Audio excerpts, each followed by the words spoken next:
Yeah, and the result. Yeah. I think we're recording now.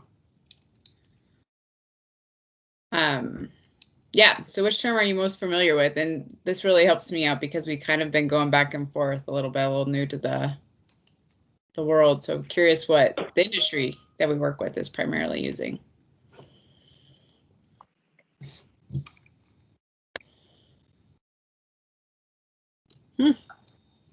All right, for the purposes of this call, we're going to refer to them as manufactured treatment devices, but we're definitely going to take this into consideration. We had to go one way or the other before we had the results of this. We had proprietary STMs first, too. Then we flipped it. And then we flipped it. So based on the PMP database stuff, and that's more of a national, yeah. But, yeah, it'd be in retrospect, it would be interesting to see if which term manufacturers use versus which ones municipalities use. Yeah, because we don't really have any of those on this call. Yeah. Hey, Morgan, it's Laddie.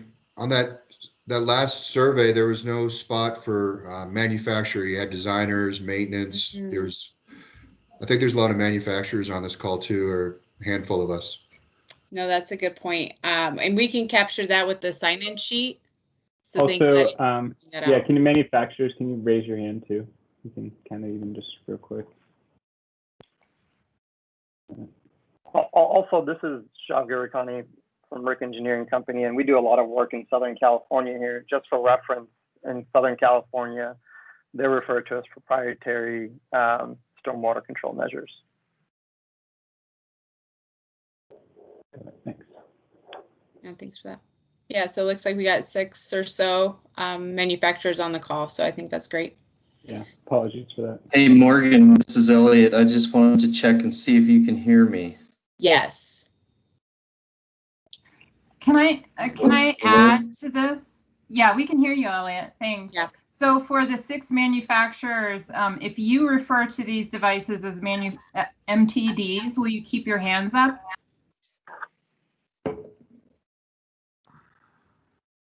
Okay, so all right. So I see now 7 people raising their hands. Okay, all right, good to know.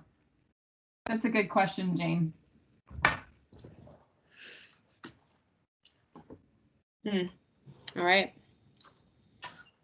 So this one's straightforward. How many of you designed, reviewed, or installed within the last 5 years? And I'm pretty sure the manufacturers may have a few on there.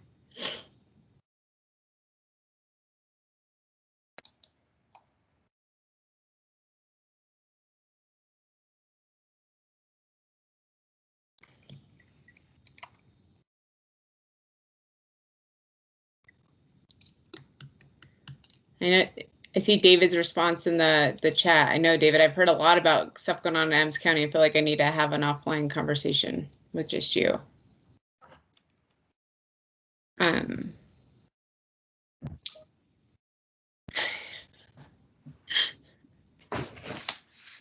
right. Looks like there's quite a few being, and again, there's that picture function in the website. Would love to see where some of these are being installed. I think that could be helpful as well.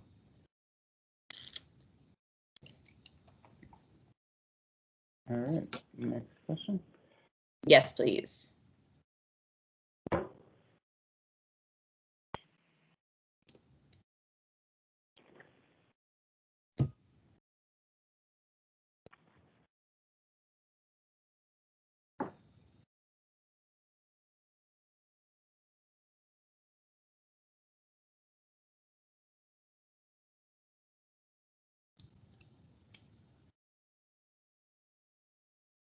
There's a good cross section. I feel like watching this. I guess it's kind of balancing out a little bit, but that's good. Yeah, some of the other things too that aren't really captured in this is things such as almost like a multi-process BMP and treatment trains. So things such as almost inlet inserts. I think there's little smaller manufactured devices too. So for those that are doing some of the others, definitely feel free to share in the chat. I know there's definitely a lot of product catalogs as well for a lot of the manufacturers that are out there. Great.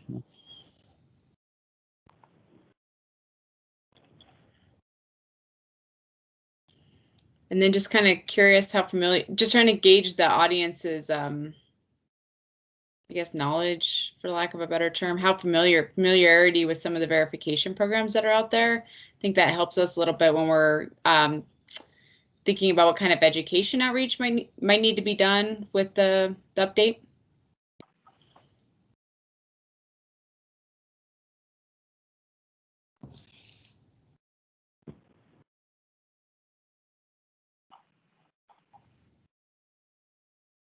Well, that's a good cross section, unless something like completely swings after I say that. Okay, that's good to know.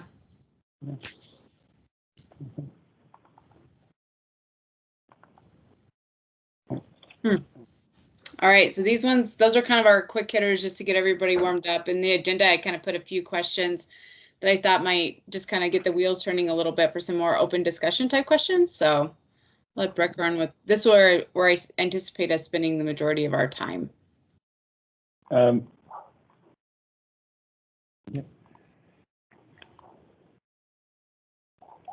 So what are your concerns with designing, specifying, reviewing, approving manufactured treatment devices? We'll definitely get two perspectives. So, yeah. For some of these questions, would it be possible if you're a manufacturer just to put like an M dash in front of it? Oh, I guess we can see it on the back side, but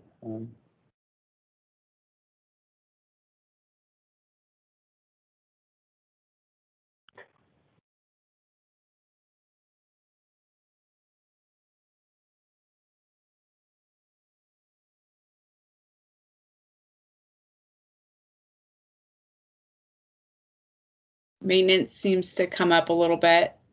apples to apples. Is there anybody that wants to elaborate on the maintenance? If someone kind of put that down as some of the concerns with it, is there something specific? Hey, this is Selena. Hey, Selena. If I turn my camera on, I think you'll see my son instead of me, but that's okay. He doesn't like that. That's what he gets for sharing an office with me. But yeah, as far as maintenance goes, I think like we like to use our vac trucks because they're like the easiest things to maintain a lot of these facilities. And so it's just making sure that it's like easily accessible for these large vac trucks, and then getting access to every single corner of that facility. For like these small facilities, I think the concern is the frequency of how often we would have to go out there. For the large ones, it's about making sure we can actually get to every corner to clean it out without sending someone down with a confined space entry.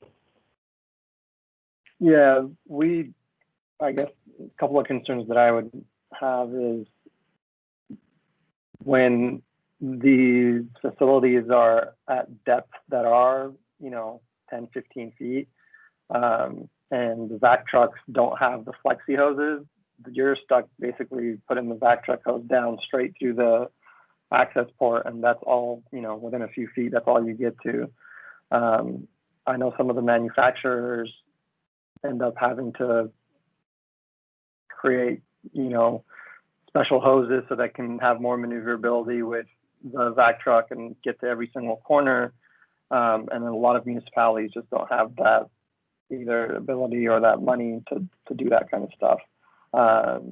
So certainly the municipality's ability to perform the maintenance is the largest concern for me. And then the cost of that maintenance over the life of the BMP.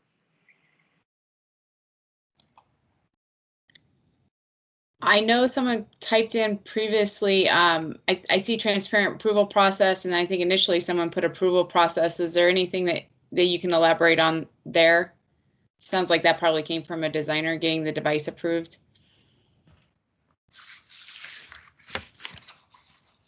Yeah, that was mine, Morgan, Laddie.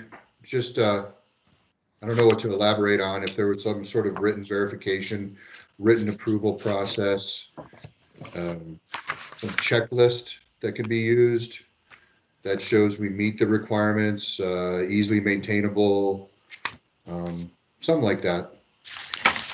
Okay, thank Yeah, you. and just some background on that. So we're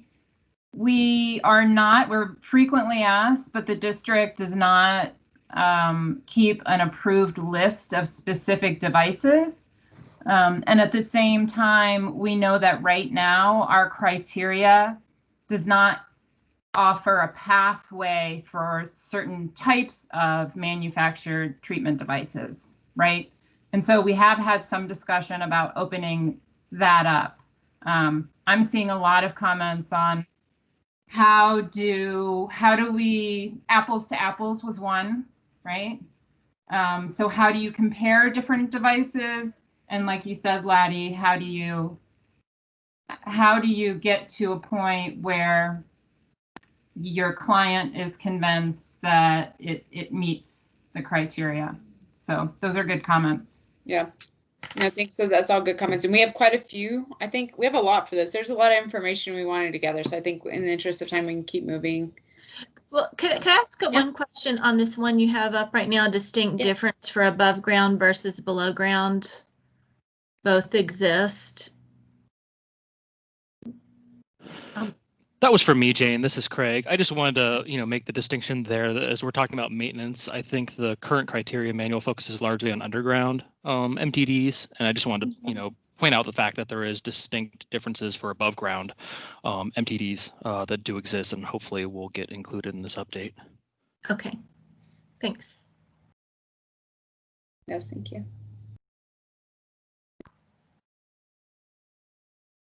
So just kind of interested in what people's experiences has been, or anything you'd like to just share with the group as a whole around an MTD project, lessons learned, things that maybe led to a rapid approval or through the maintenance, if there's anything you wanted to share with just the group at large. I guess I have a question, and maybe Holly, you touched on this briefly as it pertains to the Volume 3 criteria. Yeah, so is there going to be, or is there currently a metric for what these MTDs need to provide or meet as it pertains to TSS or trash capture or TMDLs? I mean, are we moving towards there? Is there currently one? So there is currently one. And there's also a new phase 2 permit in Colorado, right? And what we're seeing coming out in the phase 2 permit is similar. We can see other drafts coming from CDPHE that are similar, that talk about reducing effluent TSS to something below 30 milligrams per liter median. And that's currently in our manual right now. Okay. So it just depends on how you're using it. So, if it's more standalone treatment, the flow through design standard or pollutant reduction design standard that's in the permit says 30 milligrams per liter for TSS. Okay.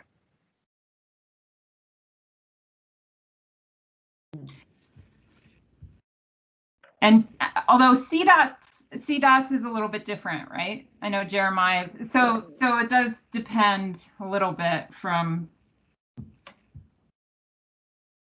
Is Jeremiah on? Yeah, I'm here, Holly. Yeah. Sorry, I'll turn my camera on. It's been 30 milligrams per liter since 2015. Okay, I thought you had a pollutant reduction standard that was a little different. No? So with the pollutant reduction standard is 60% of the water quality capture volume. I just call that the infiltration standard, and then our pollutant removal standard is 30 milligrams per liter, and that's been since 2015. In the prior permit, it was 80% TSS. Okay, all right, that's what I was thinking. Okay. Is there any other questions or anything anybody wants to share before I move on? All right.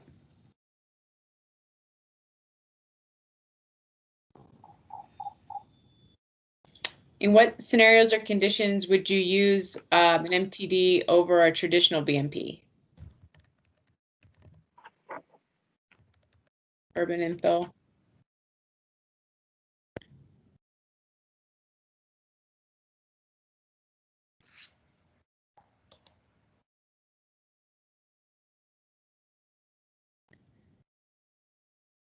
Yeah, so it sounds like I like lack of space.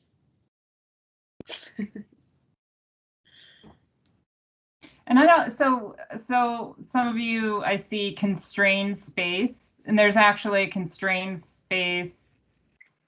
Is that constrained space? Is that a tie to permit language? Are there some local governments that only allow MTDs in certain scenarios? Or that's, you're just talking about where it's difficult to put something else in?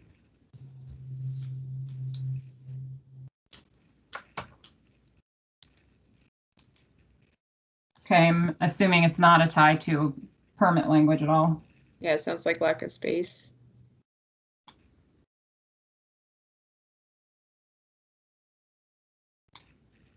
If it was allowed.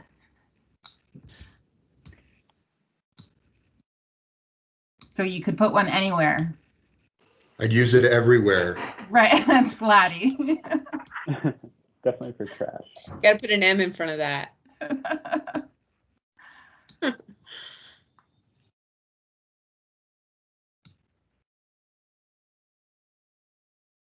Pre-treatment meaning pre-treatment only? Pre-treatment meaning to provide either, you know, sediment capture upstream of a bioretention basin so that you can reduce clogging, or if you have, you know, if your downstream bioretention basin or biofiltration basin isn't meeting a minimum footprint, then you can provide some minimum or some pre-treatment upstream to reduce the long-term maintenance requirements. Okay.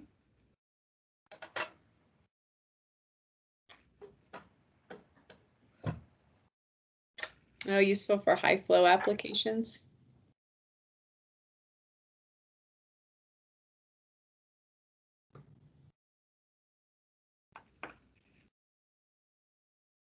A lot of pre-treatment, and that's, I mean, I'll be transparent. That's been my experience with them so far, is more on the pre-treatment side.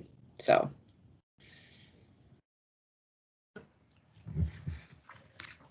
And I'm assuming in airport zones because you can't have standing water. So that makes sense.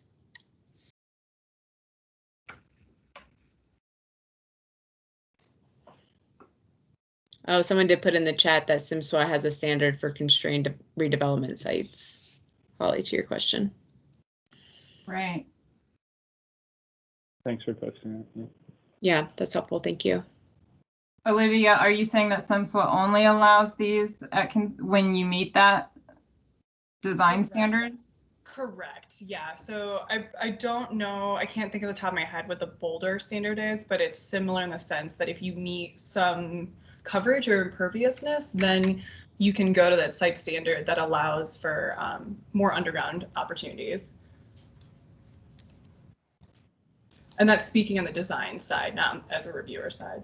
Okay. To Craig's point, would they allow it if it was above ground? To be honest, I do not know, and I'd be super curious on diving into the language a bit more on if there's a difference between above ground versus below. Okay.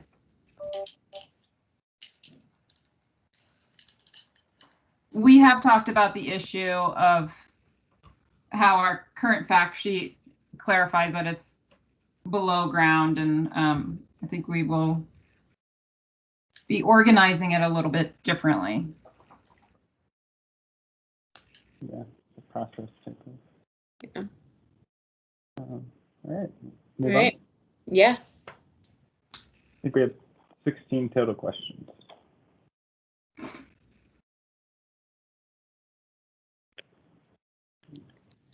Maybe I'm biased, but I really like the last few questions. has your organization or agency had concerns ensuring maintenance of MTDs? And I did see on the last slide, somebody said they tried to minimize the use of them, and I was curious if that was related to maintenance. And if you, and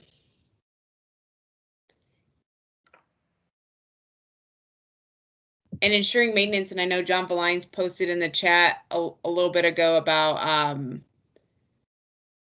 you know, the public versus private maintenance. Is the concern when it's a private maintenance responsibility, like the developer, the landowner is supposed to ensure maintenance and that doesn't happen?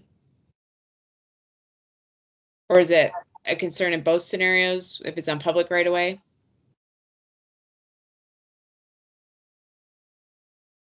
So Morgan, this is Jeremiah from CDOT, and I will say that we don't have like specialty crews to go out and maintain what we call permanent water quality features or storm sewer systems. So it's usually relying on road crews.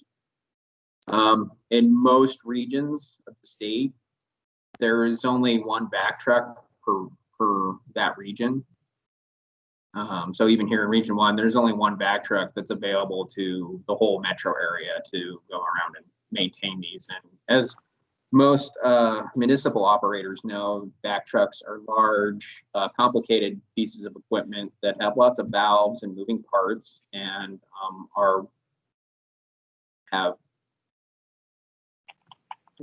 they have lots of maintenance needs, and they break down frequently, especially if you're not staying on top of them and using them consistently and all the time. Yeah, and I guess to one of the comments, you know, above ground, you know, your traditional water quality pond requires maintenance as well.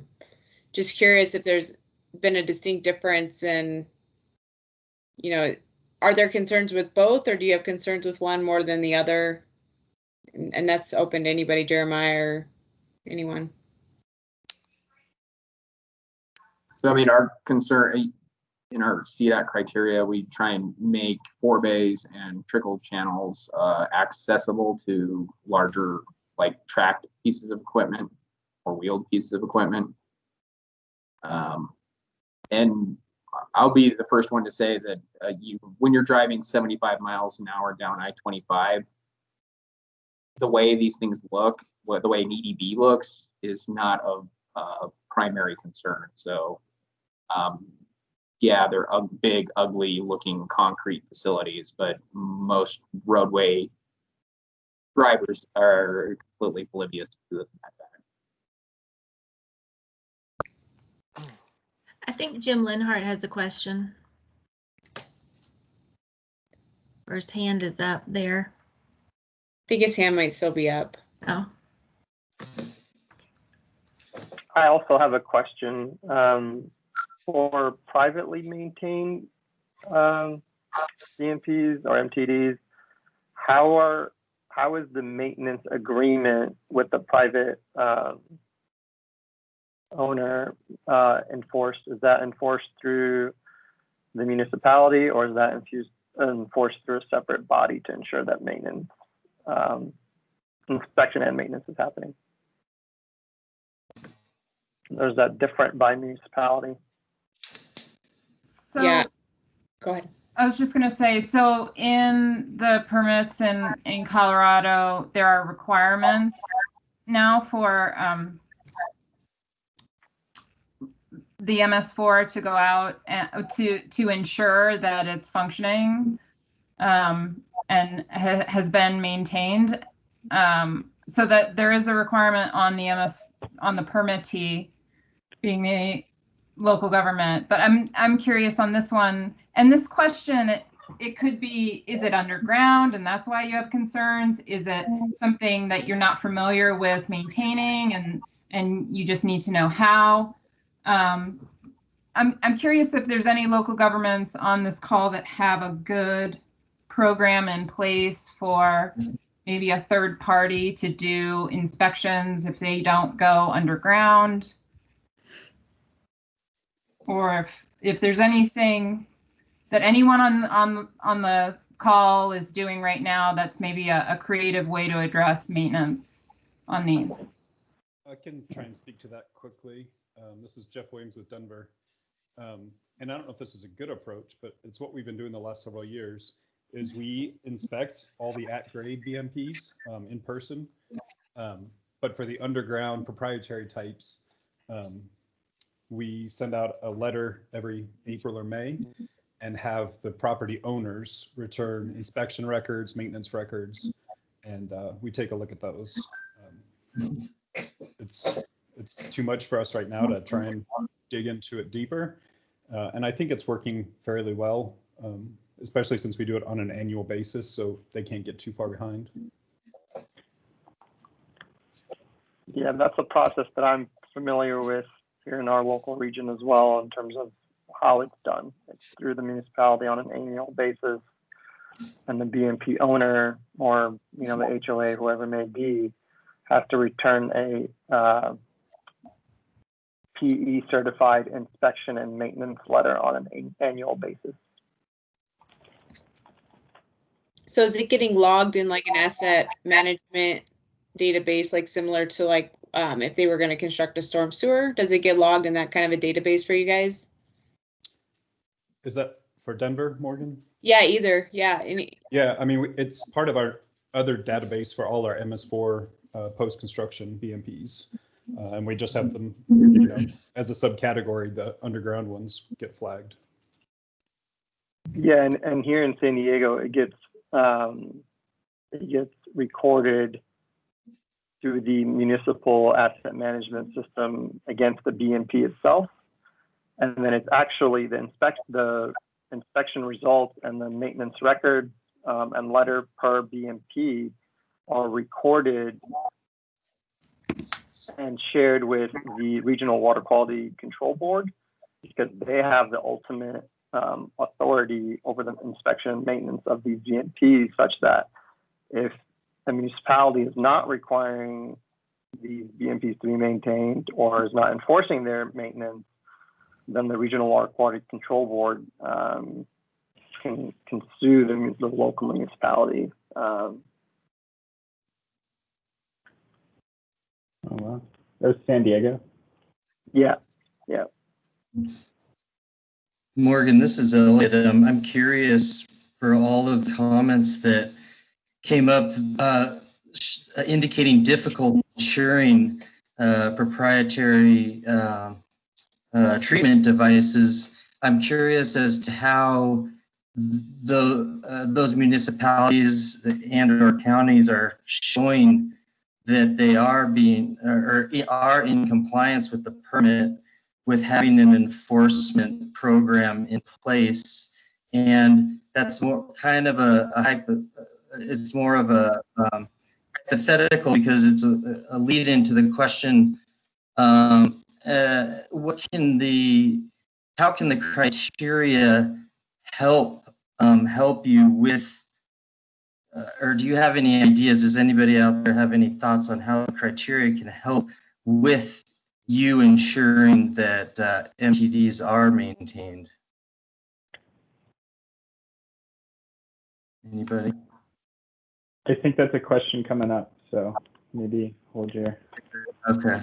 And I like I like the comment on asset management. I tend to agree that's the way to go, since that's how we've been doing it for all our other utilities underground.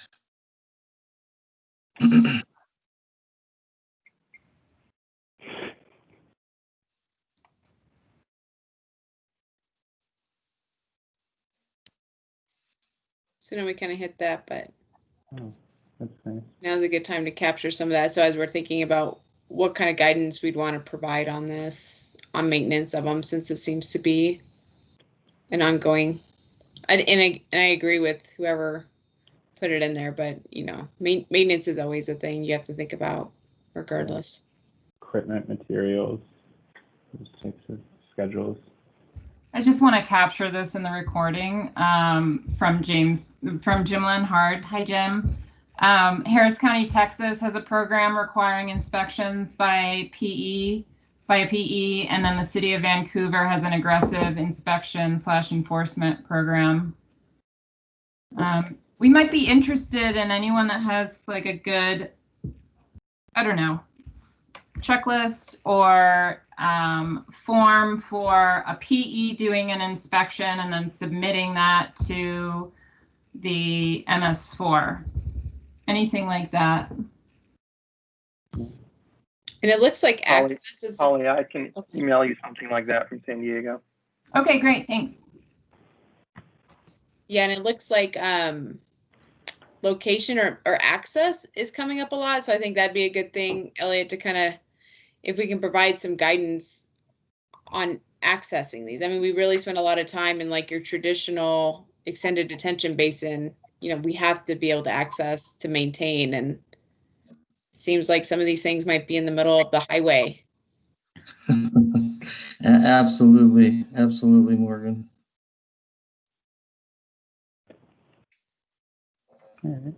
That all plays into ease of maintenance, which the plan is to address maintenance in the rewrite.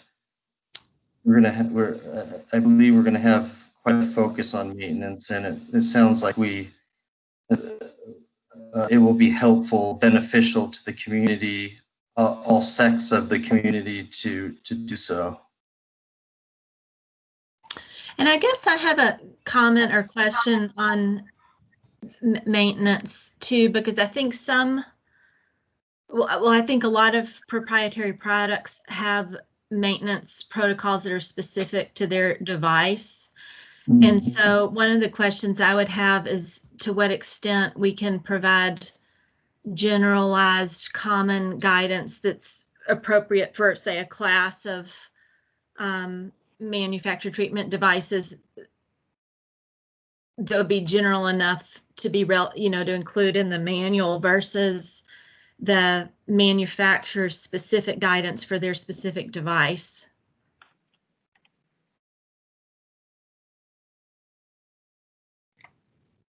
Agreed. I don't know if any manufacturers have comments or thoughts on that. Jane, for inspections, that we could specify it has to be inspected in the first year, and then, or whatever the frequency needs to be, and not be too vendor specific.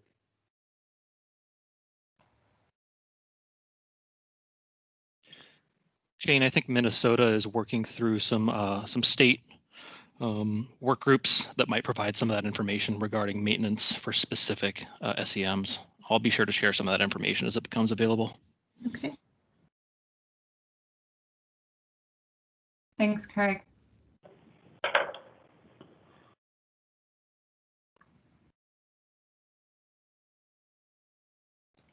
Yeah.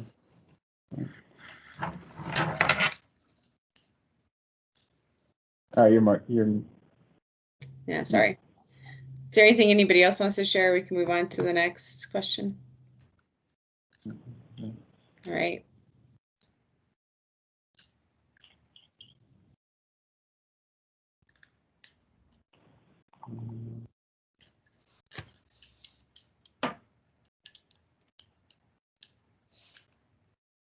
Okay, let's go to the next one.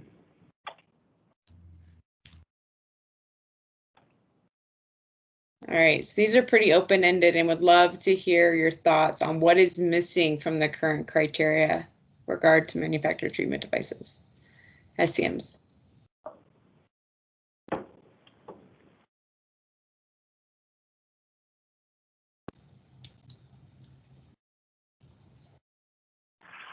Chesterfield County. And you can also speak up. Yeah, you don't have to type it. If you insist. Just, I'm just not seeing it. I just don't see like a specific roadmap, a flow chart to get these approved, to get these accepted, where there's a need, either be space constrained, part of a treatment train, pre-treating a surface level detention pond or something else. I just don't see it.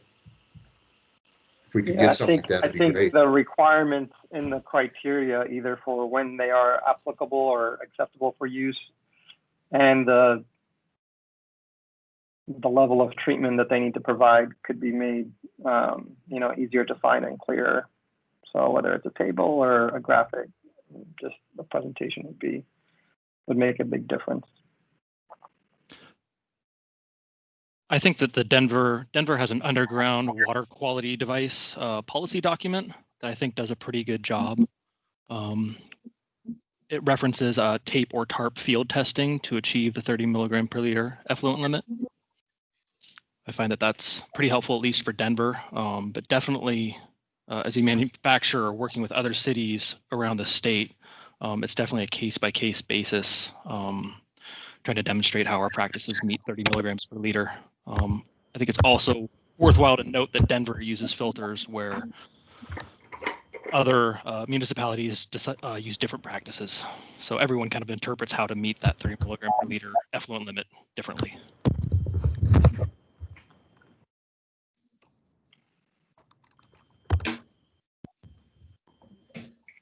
Just a quick clarification, Craig. Denver's not on the 30 milligrams per liter standard yet. Probably have that in the next few months, but we just refer to New Jersey or Washington for the 80% removal on our filter devices. Thank you for that clarification.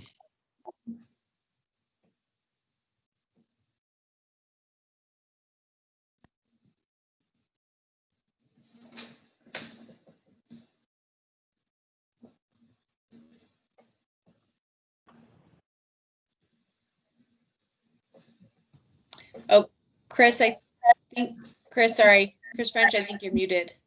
Sorry about that. I thought I was unmuted. I was going to say I would concur with the comment that came in earlier regarding the lack of an evaluation process or a certification process, whichever folks may want to have within the region. I think that what that does for the municipalities as well as the regulated community is that it provides a certain level of confidence and certainty into whether some of these devices can be utilized. And looking over the documentation that was provided earlier, it also seemed like that there were various types that were grouped together that like catch basin inserts. The testing that might go behind research on that is fundamentally different than other proprietary based devices. And I think that there needs to be some general recognition that the protocols for testing these things may vary depending upon what they exactly might be. So that's one thing I would bring up. The reference to TARP field testing, well, that's 2003. And that partnership died shortly after 2003 behind that effort, whereas the Washington TAPE program has been updated, I think, 6 or 7 times now. So just something for everybody here to think about, that as the science behind SCMs develops over time, we really need to be thinking about these testing protocols and ensuring whatever is looked at, whatever is utilized, stays current with the modern day science and testing programs that are being widely accepted across the country. That's my comment. Very good comment. I had a comment, and hopefully some of the vendors can chime in. But currently, Denver's criteria is just about the treatment. We have to get 80% removal for the 2-year event. But I think a lot of manufacturers look at sizing it more for maintenance, which I think is an important criteria. So, you have a big enough vault that you don't have to maintain it 4 times a year. And I wonder if that's something that could be put into criteria or should be. Hi, this is Jim. Can I follow up with Chris? Some of you may know, and some of you may not know, that ASTM, American Society of Testing Materials, has voted to establish a new main committee on stormwater control measures. And as part of that committee, there's been ongoing work on setting up definitions for stormwater control measures, efforts on laboratory testing for trash, laboratory testing for hydrodynamic separators, and is in the process of starting to integrate the state of Washington tape protocols into the ASTM process. It's not going to happen overnight, but that's ongoing, and this is all done in concert with the STEP program that was with the Water Environment Federation, but has now moved into NAMSA, the National Municipal Stormwater Alliance, and is being managed by Seth Brown. More of an update, really, but you know, as this thing moves on, we're going to be looking for people to get involved in the ASTM process, to start setting up test methods, not only for manufactured treatment devices, but quality control methods for filtration media. So, you know, if you have media for a bioretention facility, there'd be standard test methods, if you will, to make sure that this material is consistent and uniform, and you're getting what you want. So just a quick update on that. Thank you. Thanks, Jim. Jeffrey, I wanted to respond to your question really quickly. There would be helpful to have some guidance on flow-based versus mass-based sizing. I think mass-based sizing is what you described, which is, you know, basically making sure when we have storage upstream, we're not attenuating the flow to a really small flow rate and providing one filter for a giant drainage area. So making sure that the size of the filter is representative to the size of the contributing drainage area. That would be helpful to have guidance on. Yeah, I wrote a paper on that many years ago. If anybody's interested, I'll send it to them. I'm interested. I am. Yeah, I was thinking maybe you could email it out or to Holly and I, and we can post it or attach it to the meeting minutes or make reference to it. Yeah, I can do that. Would it be okay to post it on our website with this meeting? I think so. It was presented at the conference, EWRI conference, but you know, better to use it than to let it sit in the annals somewhere. Okay. On a dusty shelf. So yeah, I'll send it over. On that note, my colleagues and I presented on a paper last week for WEFTEC that was specifically on applying tape or New Jersey to other jurisdictions outside of New Jersey and Washington. I'd be happy to share that paper as well, if helpful. Yeah, please pass it along. I think my email's on the agenda and then also on the website. So feel free to pass that along. Any information that you guys want to share, honestly, feel free to email. And then there is a form on the website too. If you want to make sure something gets captured that doesn't, or you want to clarify anything, you can feel free to send information that way as well.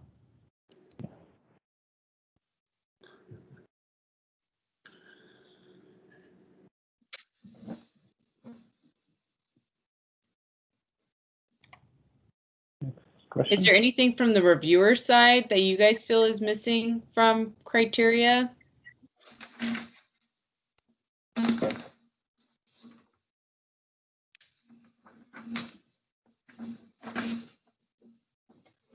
Or even the designer side?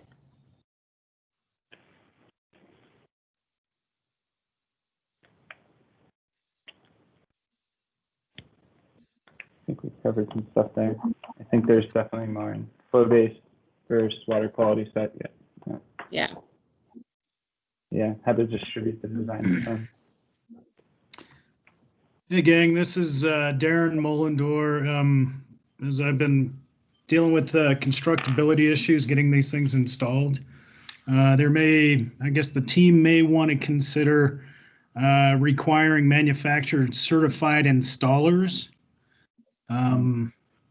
Just because I've seen these things go in and they're not as easy to install as one might think. And we've had a lot of folks install them incorrectly and have to make significant modifications or not really understand how they go together. So that's just a recommendation from a constructability standpoint. This is Jeremiah. I totally agree with Darren. I mean, we've had devices installed backwards and people just walk away from them. I saw regional facility modeling in there. Does someone want to expand on that? Oh, that was mine, Holly. I was going to talk about the installation as well. It's Laddie. Modeling for like a regional facility. I think it came up during one of the previous meetings that we had talking about like a regional facility that might encompass watershed. How would a manufactured treatment device be modeled to help with pollutant removal of a regional extended detention facility, perhaps? We good on that one? You are talking about pollutant reduction, the pollutant reduction part of it, right? Yeah, exactly. Right now, it's just hydrology and hydraulics. It doesn't take into pollutant transport. Is that kind of what you're talking about, that modeling aspect of it? Yeah, maybe it's just maybe I'm not sure of the language to use, but if it's a huge regional facility, why wouldn't there be a manufactured treatment device be considered for some of the pollutant removal needs of that regional facility instead of just relying upon settling or other biological processes? So do you mean like a treatment train? Yes. Okay. Could it be incorporated? And then as far as the installation goes, and Darren's point and Jeremiah's point about it being installed correctly, perhaps an approved installer would be one, but also perhaps just having a representative from the manufacturer on site during the installation to maybe sign off that it was installed correctly instead of just the Wild Wild West and letting someone slam it in according to a installation manual. Hey, Darren, this is Elliot Wong. I'm wondering on, I guess, some or the majority of the issues you've had with constructability, was there an accompanying set of plans, design plans for the MTDs that were installed with issues? Yeah, so constructability or construction drawings were prepared, and the installation teams were required to follow them. We also had a third-party inspector overseeing the installation and just installing based on, getting elevations correct, and those types of activities became a bit of an issue with site constraints. It's similar to precast. When you bring a precast item out, it's based on a certain design standard, and then once they got put into a corner with elevations, then they just started making modifications at will. And then when we got out on site, it wasn't very pretty, and it wasn't going to function. And then they eventually had to remove and replace the device and bring in a different manufacturer's device that wasn't as efficient. So yeah, that's just one of many cases. And outside of that, I don't have any specific examples right now that I could do a 30 to 40 minute conversation on. But as we go through this process, if I find these situations, I'll go ahead and bring them forward as case examples. Oh, thank you. Yeah, the reason I ask is I'm curious if suggesting that a set of plans specific to the installation of an MTD be required if that would be helpful, or I guess, or is it more an installer, an issue with the know-how or experience of the installer? Yeah, it's know-how and experience, and as a manufacturer, you guys see hundreds, if not thousands, of these things being installed. So you have a bit of a background on how to make field adjustments, whereas your general contractors and or their drain layers, pipe companies don't get to see this very often, and just think it's another piece of reinforced concrete pipe. Great. So that would be beneficial to have construction drawings and or, like I mentioned earlier, certified BMP installers, if that's going to be the case. Elliot, that's a great question. I just wanted to say that from a manufacturer's perspective, usually I think all manufacturers provide contract drawings that are pretty clear to follow. And from our experience, it usually is a contractor installing it incorrectly. And the drawings are usually fairly clear. So I think those are usually supplied already. I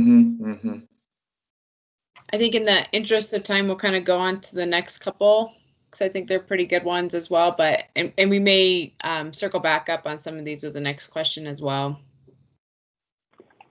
Yeah, these next couple are all still what's missing, what's recommended, those types of what's confused. So feel free to kind of post in the interest of time. Let me lock these. Yeah, it's okay if you put something twice or whatever. But yeah, what are your recommendations for improving the current criteria? And I know some have already been thrown out. Recommendations on maintenance, a checklist. What else are we missing?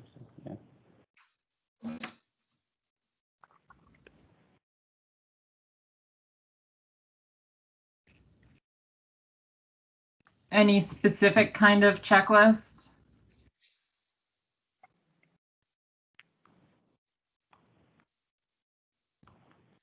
For approval, for installation, for inspection, performance testing, all of the above.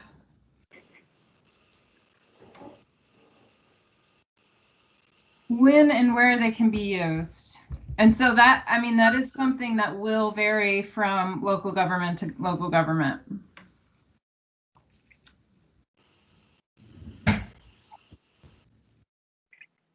How many more stakeholder meetings are we going to have? And are these going to be like filtered down, whittled down into most important criterias? And how are they going to be implemented into the design manual? Am I getting too far ahead? No, it's okay, Laddie.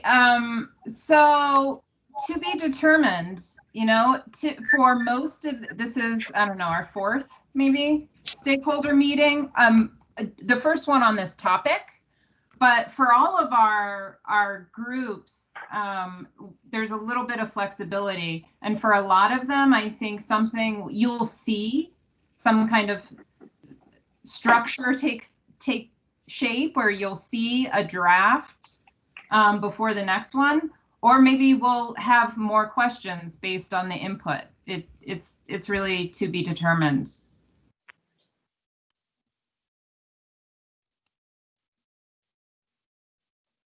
I think these in general have been really helpful for us to get some good input, and in general enough for us to start putting pen to paper, so to speak.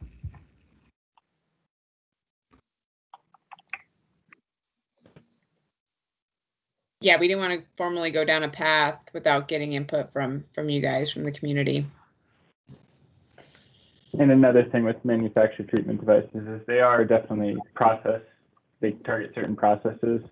So sedimentation, filtration versus some of the other storage only that we touched a little bit on earlier in the,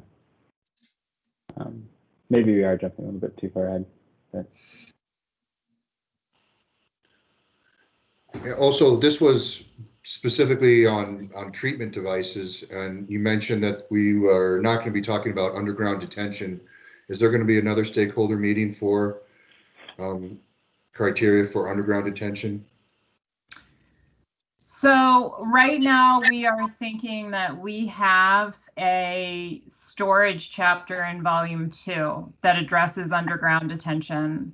And that is really the appropriate place to have that discussion. We were talking about putting something in here originally, and you know, it's underground detention is really just storage, right? And so this is a manual that's about water quality. So we kind of decided that that's really, there's a better place in the manual for underground detention and expanding on what we have. The reason why I bring it up is because I think that the treatment device goes hand in hand with an underground detention system. When we're worried about maintenance of the underground system, I think that a pre-treatment or a manufactured treatment device would be beneficial in, I don't know, noting in the underground section of the criteria manual. You know, what we definitely do need to cover is kind of access and designing for access with anything underground, any of these that are actually underground. And so that is something that we will need to cover.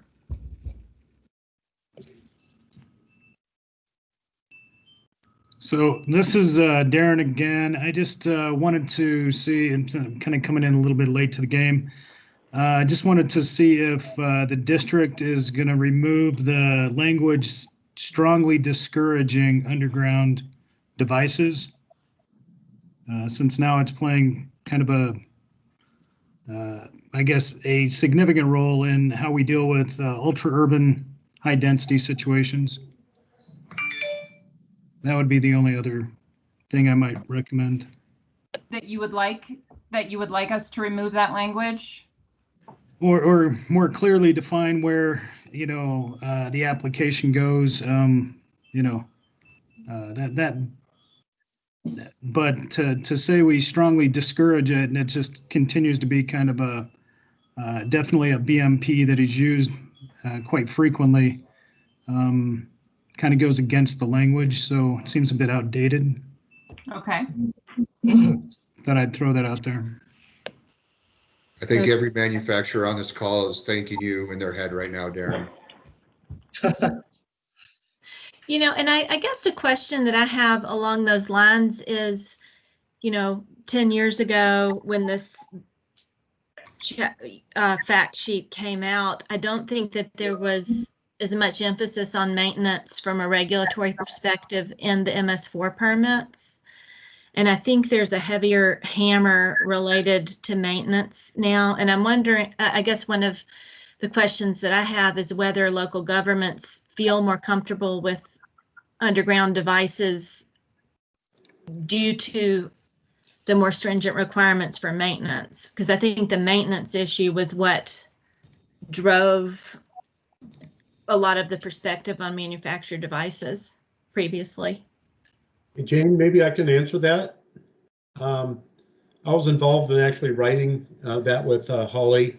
God, I guess it was 10 years ago. Yeah. But, you know, before that, manufactured treatment devices were just not accepted, period. It was just like, no, no, and no. So in my head, it was a big step forward, getting it into the manual and kind of the camel getting his nose under the tent.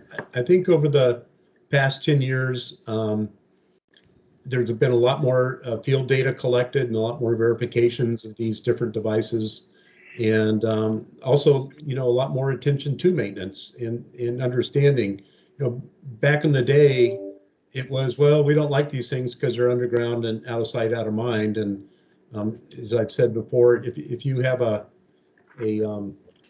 asset management program, it doesn't matter whether they're underground or not. That's part of the program. And half the utilities in the world are underground. Everywhere you walk, you see underground vaults, and they're all managed through asset management programs. So I think a better understanding and maybe a little bit of the stigma around these devices has not quite what it used to be. And I do support taking out the statement that these should be used as a last resort. Thank you.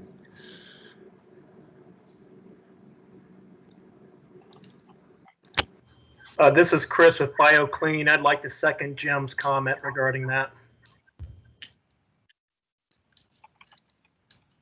No, that's good feedback. Thank you.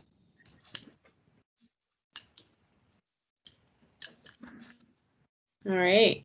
A few more minutes. I think we'll ask a couple more and we'll kind of do a little bit of a wrap up. And I do apologize. I have to jump off a little early, but I think you guys are capable hands with Holly. You are in capable hands. Where does the criteria limit innovation as it relates to these manufactured treatment devices? Besides the things we just laid out with the underground fact sheet we have right now. And there are some overlap with these questions. We're recording all of this.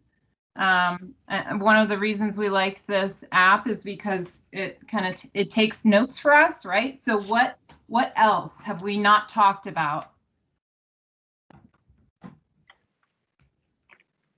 It doesn't limit innovation.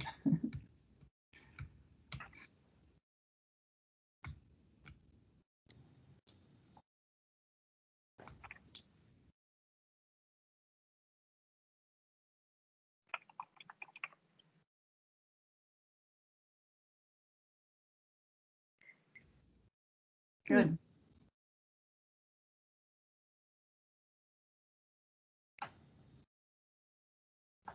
That's a good statement.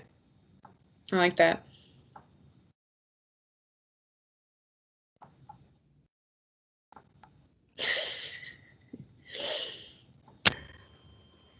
This is Chris again. I would say I think that comments being made so far, I generally agree with. The one thing I will do is kind of reiterate what was said earlier, that the lack of a verification/certification process does create regulatory uncertainty. And so when you get into the private sector that's going to start investing in various marketplaces, if there is a known pathway so that people can bring products to market, then that makes it so that a manufacturer will invest more into coming up with new innovations or solidifying what they've already come up with before through replicated testing. And I would say that perhaps is a limitation to innovation right now, at least in the Colorado marketplace, is a lack of a verification or certification process. I would probably spend more time elsewhere in the country where there's more regulatory certainty if I was to pick and choose what else to do from a broad perspective.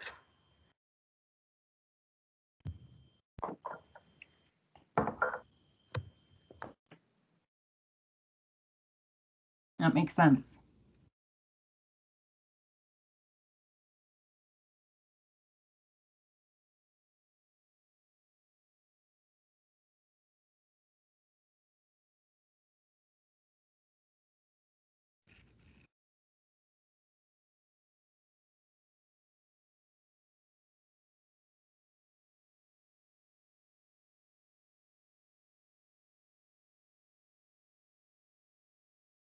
So these comments on specific pollutants,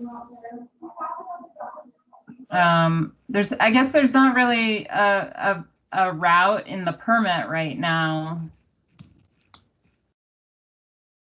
If we're just measuring the pollutant standard and MTDs on TSS, is that the comment? That how do we address specific pollutants of concern?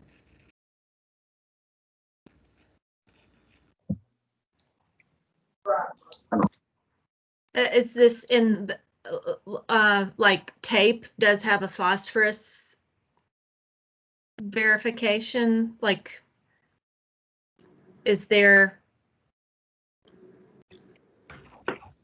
Yeah, tape has a 50% total phosphorus. Yeah, this is Jim. I was actually the one that wrote about PAHs and PFAS. It was just more of a umbrella statement that we do see regulatory bodies coming up with stricter and stricter regulations, not only in terms of new emerging pollutants, but removals as well. And tape is a good example. They have a metals requirement, they have a phosphorus requirement, and aside from the TSS. But they're also very interested in collecting data right now on bacteria. And I'm assuming there was one other pollutant that they're looking at. But my guess these regulations are going to be continuously tightening and with new pollutants as time goes on. So, and that remark was really more toward the innovation concept and what's driving innovation and the need for innovation as well. Mm-hmm. I agree with Jim on this, and where I think we're seeing a lot of this coming from, and I'm putting on my old regulator hat, is primarily where we've got strong markets with TMDLs, where you've got specific criterion that's being added on to drive standards that may not be currently within various permits. Once a TMDL gets written, those standards basically come into play within a 4-year compliance schedule. So I think that that's something that folks may want to give some consideration to, is that kind of flexibility for recognizing those alternative pollutants outside of TSS.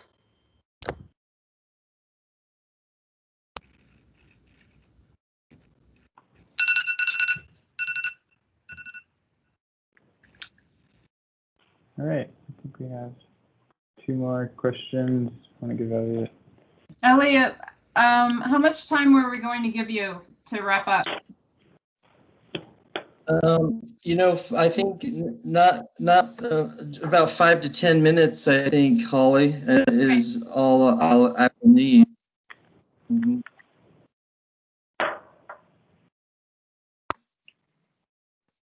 All right. What aspects of MTD design are most confusing? Mm-hmm. This goes back to evaluating MTDs, right? Influent concentration versus effluent, as far as approving and. Yeah, Holly, that's from me, Okay. Jeremiah. So, I mean, we have the 30 milligrams per liter effluent regulation, and I think I hear it from like Laddie and Craig. What was the influent? When we go to do testing, what are we basing that off of? How, what particle size was it when we were doing when we injected 100 milligrams per liter of influent and we got 30 milligrams per liter effluent. Well, if we're injecting sand-sized particles, then yeah, our treatment's going to work. But if we're injecting clay-sized particles and it doesn't pass, well, we didn't design it for that. So there's all these lingering questions and issues that surround the influent concentrations that I just wish we'd all come together as a group and come down on what is the proper influent concentration to get our 30 milligrams per liter effluent concentration. Okay. I hope that helps. Absolutely support that, Jeremiah. Thank you. Well, and don't at least some of the verification programs specify particle size distribution for the testing that they do? I think at least some recognition of that is out there, I think. Yes, they do.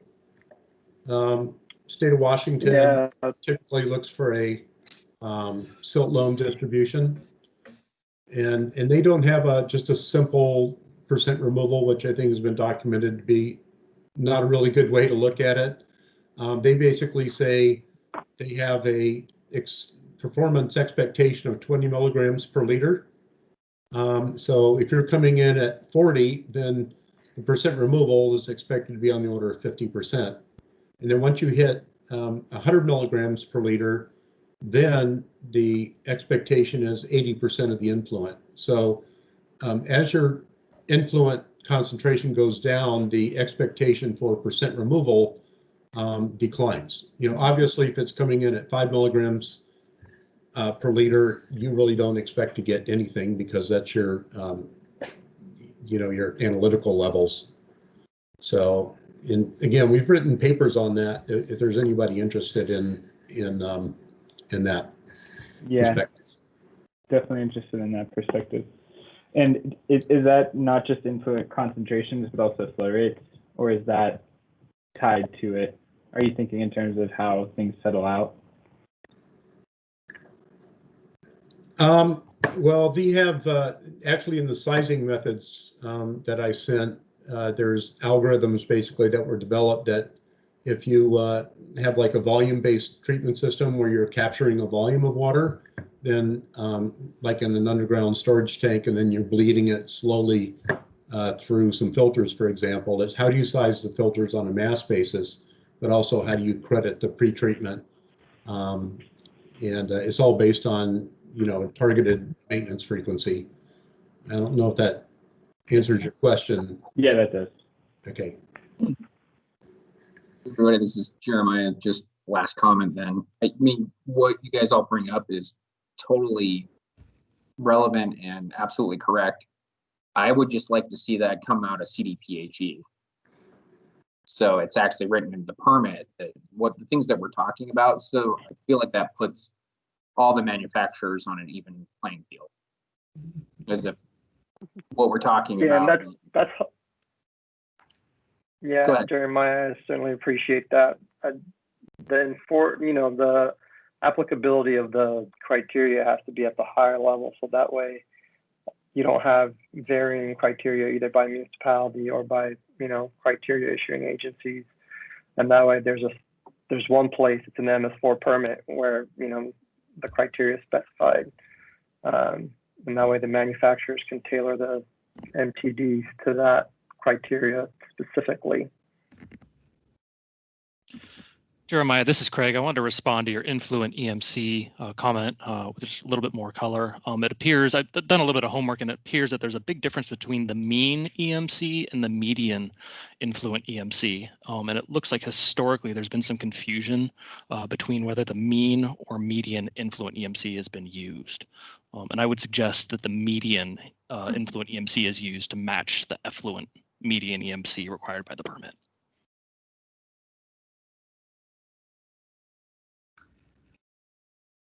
Okay, Elliot, are you, Elliot left and came back because he was having some technical difficulties. Are you back, Elliot? And we're gonna skip this last one, Brick, just to make sure we have time. Okay. We had a lot of questions today, and I'm surprised we got through as many as we did. Yeah, we got great feedback too. Elliot? Hey, Holly, how's it going? I just jumped back on. I've been having, go figure, technical difficulties with this since the beginning of the meeting. Well, you sound good. Good. So we thought it would be a good idea to kind of summarize some of the main points that we're hearing today and the feedback input from all of you. And by the way, the comments and questions have been fantastic, and they will prove to be extremely helpful as we move forward with the rewrite. The topics that have been brought up today, you know, I can tell you have either been thought about, talked about, or will be either of those.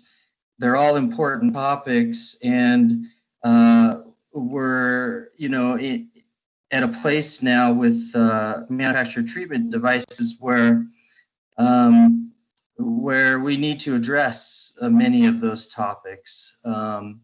And I guess the first thing I would say on my list as kind of a recap is, whether you're out there and you're a manufacturer or you're a regulator, a reviewer, or a designer, one thing that we're hearing pretty strongly is that it might be helpful if we had somewhat of a new approach to the fact sheet. And when I say somewhat of a new approach, I mean different than as it currently is.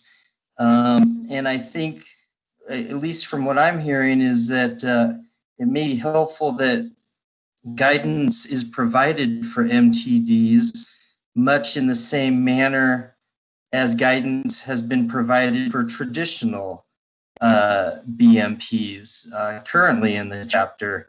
Of course, that will be something that will be discussed and has been discussed a little bit. And I think an approach like that sounds like would be helpful to everybody, all of the relevant parties here today, at least.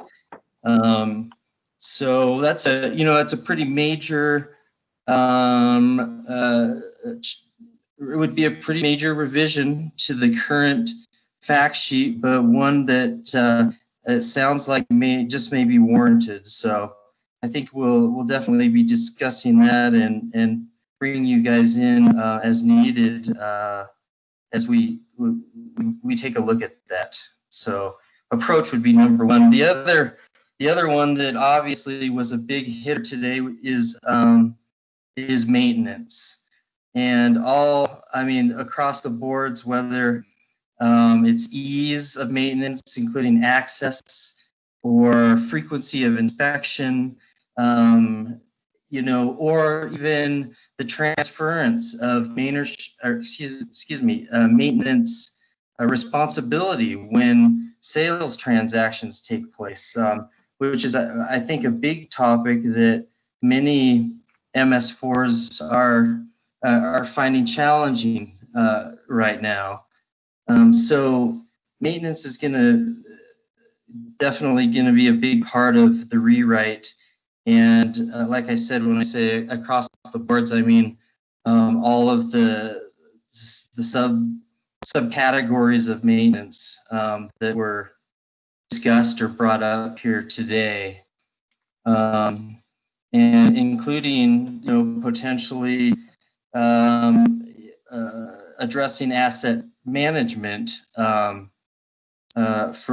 MTDs or underground treatment devices. I think will be discussed a way to help reviewers and regulators or other MS4s ensure that those devices that they're responsible for having an enforcement plan and a maintenance plan for, they can lean on or refer to guidance that's provided in the criteria manual. So definitely will be talked about. Maintenance, the other thing, the other topic that kept coming up that I think is very important is some sort of a metric that will help the community decipher really what types of MTDs are applicable where, and how should, or to what extent should those MTDs perform, what kind of a capacity, and the pollutants that each type targets, as well as third-party verification or certification, a clear, I guess, metric or algorithm or some sort of guidance that will help people understand what type does what, and and how what should the criteria be performance wise for different types of MTDs. And I think with the first thing I said, a new approach, depending on how we format the chapter, I think that can be done, and I definitely know that that will be part of ongoing discussions as we move forward. The last thing I heard and read was, well, what is the approval process for these things, and how can we compare different MTDs, apples to, provide an apples to apples comparison, and a clearly defined, I guess, approval process. So not that the criteria manual will explicitly state which types or which brand MTD should be approved, but I think that today we've learned that a discussion is warranted revolving around guidance that can be provided for local municipalities and governments to make that decision at the local level. I'm not sure if I said that quite clearly, but a more clear metric for the approval process is a topic that kept coming up today. I think that's all I had. Performance criteria, definitely a big one, and that kind of feeds or overlaps with sizing methodology, and I think we'll be discussing sizing MTDs as well. So that's kind of the recap of today's meeting. And anything I missed has been recorded, but thank you to everybody for joining us and for your input. It's been fantastic. Holly? Yeah, thank you everyone for spending the last hour and a half with us. We will load this up so it's available to you and anyone that missed it. It'll be on the website. I've gotten a couple emails from Jim Lenhart, so I will post his materials as well that he mentioned. Thank you for all the input from manufacturers, Elliot, Jane Clary, and I think that the next step will be to provide potentially kind of at a minimum an outline or a first draft of the I think it will be multiple fact sheets that will cover this topic. So thank you very much. And if anyone is not, I feel like this was a really great, like 42 people on. If anyone was not officially on the list, please email us, and so you keep getting notifications. So thank you. Thanks, everyone. Thanks, everybody. Great meeting. Y'all take it easy. Thank you.